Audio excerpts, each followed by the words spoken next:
Monsieur le Président, Monsieur le Ministre, mes chers collègues, lors de son discours aux Mureaux, le Président de la République avait fait un constat qui me semblait assez juste et qui rejoignait celui que je faisais d'ailleurs depuis des décennies. Il semblait avoir enfin compris, comme le dit si bien Jean-Paul Garot, que le but des islamistes n'est pas tant de se séparer de la République que de s'en emparer. Il déclarait ainsi « Ce à quoi nous devons nous attaquer, c'est le séparatisme islamiste. C'est un projet conscient, théorisé, politico-religieux qui se concrétise par des écarts répétés avec les valeurs de la République, qui se traduit souvent par la constitution d'une contre-société. » Il continuait « Il y a dans cet islamisme radical une volonté revendiquée, affichée, une organisation méthodique pour contrevenir aux lois de la République et créer un ordre parallèle, ériger d'autres valeurs, développer une autre organisation de la société, séparatiste dans un premier temps, mais dont le but final est de prendre le contrôle complet de celui-ci. » Fin de citation. Or, le texte que nous examinons aujourd'hui me paraît sur une ligne bien différente du constat du Président, et soyez bien conscients que j'en suis la première désolée. Nous avions pourtant dit, et ce fut l'occasion d'un long entretien avec vous, Monsieur le Ministre, que nous participerions activement à cet élan national, indispensable afin de lutter contre l'hydre islamiste qui s'infiltre partout. Malheureusement, en découvrant en décembre dernier votre texte, j'ai constaté que je n'avais pas su vous convaincre.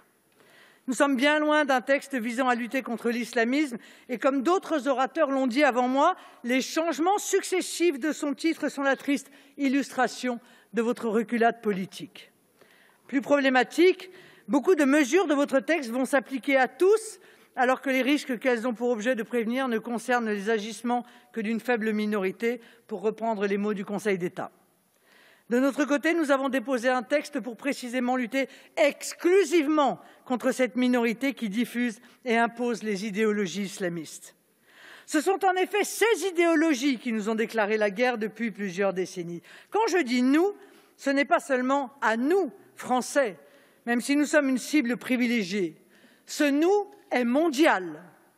Ces idéologies sont à l'offensive partout, y compris dans certains pays musulmans. Moyen-Orient, la bande sahélo-saharienne et bien sûr l'Europe, qui est non seulement touchée par le terrorisme islamiste, mais également victime d'entrisme dans tous les secteurs de la société, dans le but d'en changer fondamentalement la nature. Alors, pour nous attaquer au séparatisme islamiste, il faut tout d'abord, et c'est une des grosses lacunes de votre texte, désigner l'ennemi.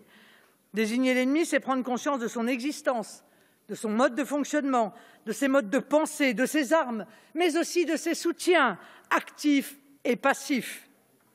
C'est aussi éviter tout risque de confusion, car il y a, vous l'admettrez, Monsieur le Ministre, une incohérence à vouloir lutter contre une idéologie politique en faisant une loi modifiant les règles plus que centenaires applicables aux religions.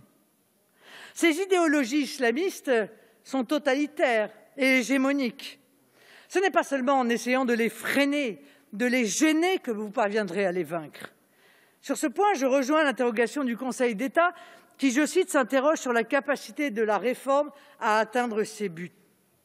C'est aussi ce qu'a cruellement rappelé le sociologue Bernard Rougier, que vous avez longuement consulté, qui explique que ce texte doit permettre de concurrencer l'islamisme à défaut de l'éliminer. Mais ça n'est pas suffisant, Monsieur le Ministre. Le texte que j'ai déposé et que j'invite tous ceux qui veulent isoler le problème de l'islamisme radical à cosigner ne vise pas à gêner les islamistes avec des mesures technocratiques que sont les contrôles renforcés, les nouvelles contraintes.